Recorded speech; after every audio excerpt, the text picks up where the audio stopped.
it's time now for Finance Friday, sponsored by Compass Retirement Solutions. And we welcome back Marvin Mitchell, the founder and president of Compass Retirement Solutions. Marvin, thanks for being here with us today. I'm excited to be here. Thank you. Absolutely. Thank you for having me again. We're talking finances and retirement. And today we're dealing with the 3 most common questions needed when it comes to deciding if we have enough income to actually leave the workplace. Exactly.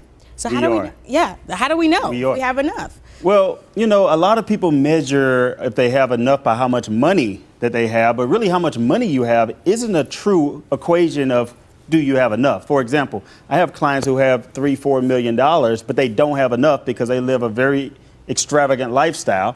Then I have clients who only have $500,000 total, and they have more than enough because their house is paid off, they barely have any expenses. So you have to look at the entire equation to determine if you have enough. Absolutely. Well, there are so many, so we're talking about equations, there are so many variables that play into that, you know, algebraic equation of retirement. Right, that's a good one. What's one thing that we need to think about when it comes to how much income we need for retirement? Well, first off, what are your income sources? Like, will you have Social Security? Like, for example, teachers may not get Social Security, but they get a really nice pension depending on where you are. So will you have a pension? Those things that are almost extinct right now, pensions are almost going away. Do you have a pension? Do you have real estate income? What are your income sources? And once we know your income sources, then we can determine that gap.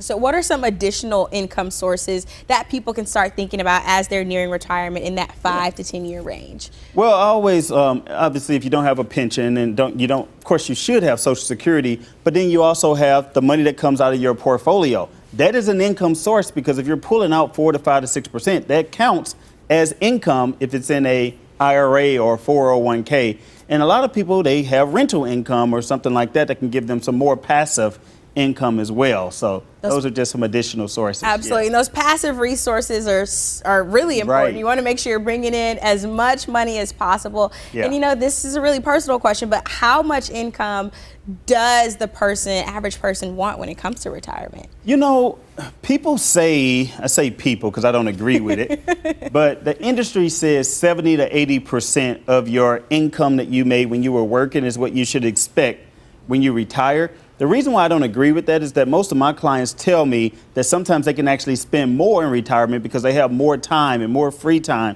to do their hobbies. The reason why that number is 70 to 80% is because most people can't afford any more than 70 to 80%, so the numbers are skewed. But I don't want people to live just a normal get-by type of retirement. I'm not looking for people to survive in retirement. At Compass Retirement Solutions, our job is to make sure that you thrive in retirement, which means that you have a victorious lifestyle and you retire and you stay retired with dignity, which means you don't have to go back to work if you don't want to go back to work. And I love that. My dad always says it's not about surviving, it's about thriving. Yes. And you are helping people thrive. Each week you give away a free copy of your book, Retire Early, and it's a guide to outlining how to make sure that you have enough income when it comes to retirement. Oh, yeah. If our viewers are interested, where can they go to find the book?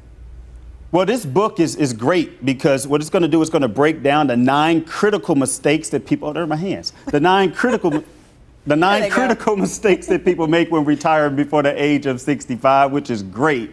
We're going to talk about Social Security, estate planning, taxes, legacy planning, should you pay off your house, how do you avoid probate? All of those questions will be answered in this book. So you can request that book simply by going to rethinkingretirement.net.